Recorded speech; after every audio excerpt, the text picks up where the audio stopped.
Good afternoon and welcome to BizTech's Asian Midday Market Watch. Our guest today is Vishnu Varathan, Head of Economics and Strategy at Mizuho Bank in Singapore. Vishnu, happy Monday. Good to hear from you. Happy Monday, Brian. Always good to be here with you. Now, before we start, let's take a quick look at crypto markets and see how cryptocurrencies are performing. We've got Bitcoin, which is now at 47,464. It's up 1.57%. And you just remember, Vishnu, I think 2 weeks ago when you were last on the show, it was 30,000, just above 30,000. Ethereum is at 3,284.9. It's up 1.17%. And if you remember, when you were in last 2 weeks ago, I think it was in the 1,890 or something like that mark. So it's really run up quite a bit in the last 2 weeks.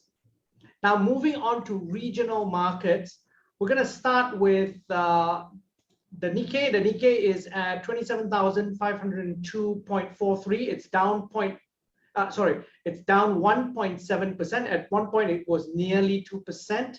The Shanghai Composite is at 3,529.14. It's up 0.37%. The Hang Seng is at 26,195. It's down 0.71%.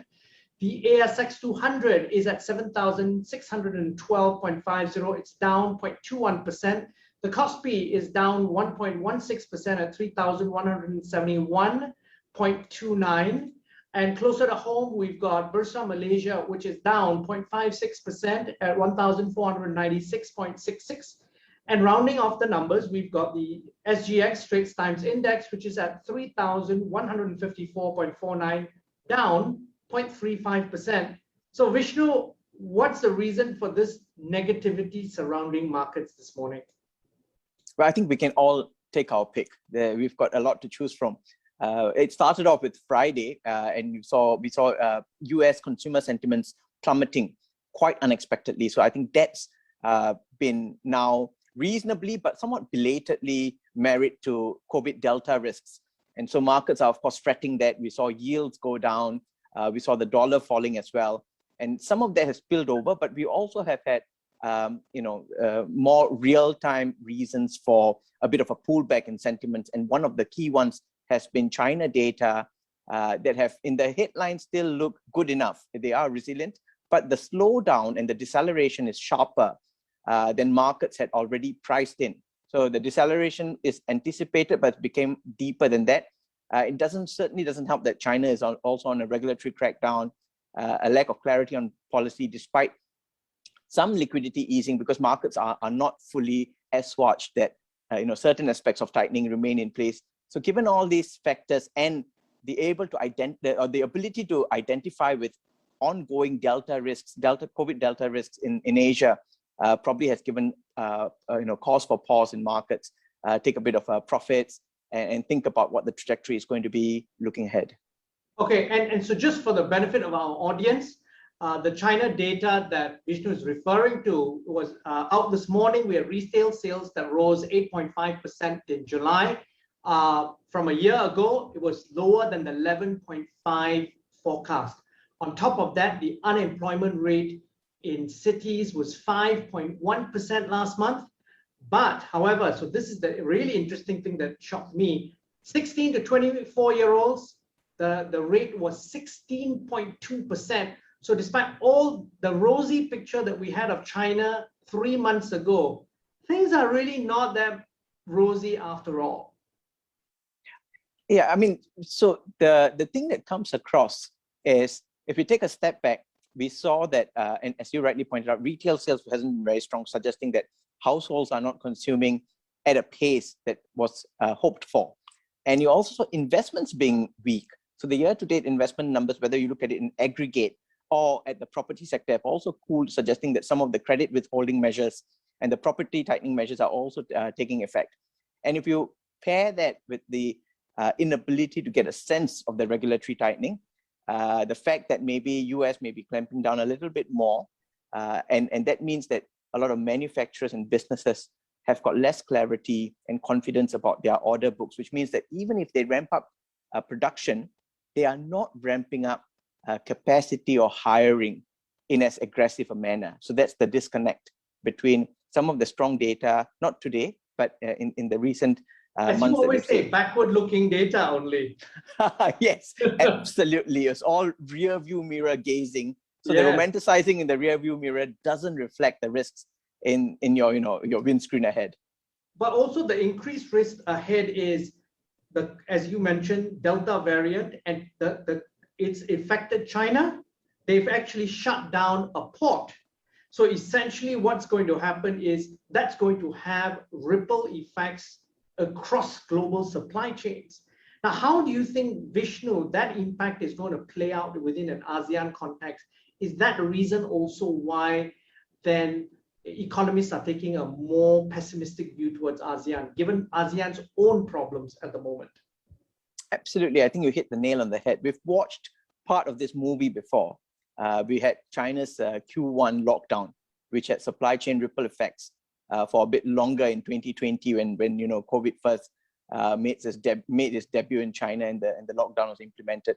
So those same supply chain ripple effects are going to be felt. But here now, we've got increased uncertainty that's also layered in. We've got the very tight shipping situation that's being compounded by the port stoppages and the port holdups. And we also have got much higher commodity prices to begin with, which means that the cost and the disruptions in concert are going to be, for the lack of a better word, disconcerting for manufacturers in the economies in the region.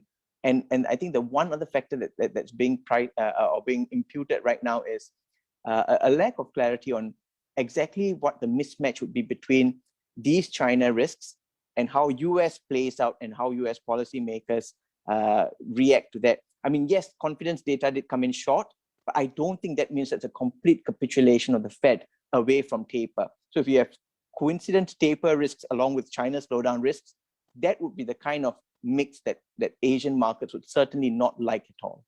Okay. Now, speaking of Asian market and risks, Malaysia is about to have a new prime minister today. That's the third prime minister in 3 years for Malaysia. So Malaysia has never had this sort of element of political instability, which once used to be its hallmark. Besides Singapore, that was a bastion of stability.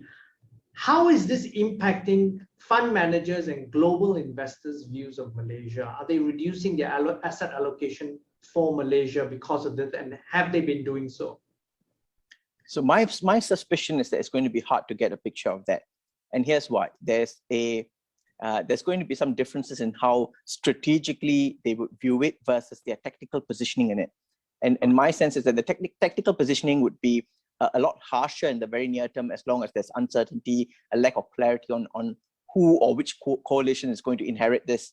That would be a lot harsher on the downside, but the rebound could also be faster because it's a very low bar. All they need is to just get past the lack of clarity. There's someone in that seat, in that hot seat, that very hot seat, and you can roll forward with tackling COVID and the rest of it.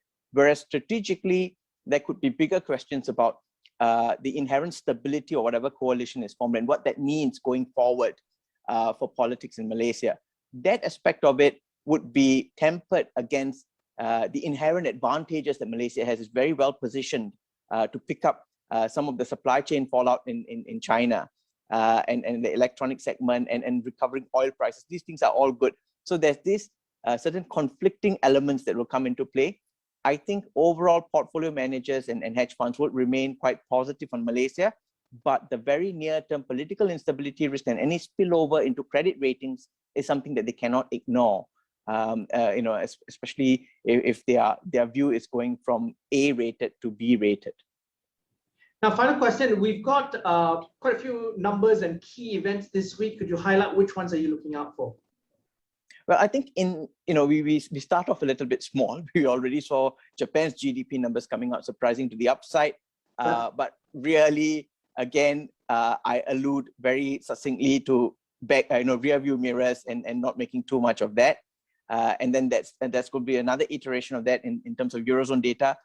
Markets may want to make a big deal out of the FOMC minutes, but they will also be cognizant that the FOMC minutes have not taken into account because they predated the consumer sentiments drop off, as well as the delta risks getting worse. And so I think in Asia, I think markets want to see how central banks in the region are reacting. Bank Indonesia is up. We also want to watch out for what the policymakers are saying after the very strong Thai GDP numbers that surprised the upside this morning for Q2. But it actually belies the fact that actually the second half is going to be fraught with a lot of downside risks. And I think finally markets are just looking overall to look at how and whether they get any signals from Chinese policymakers and how policymakers in this region incorporate that into their view of how to handle the economy as they go forward.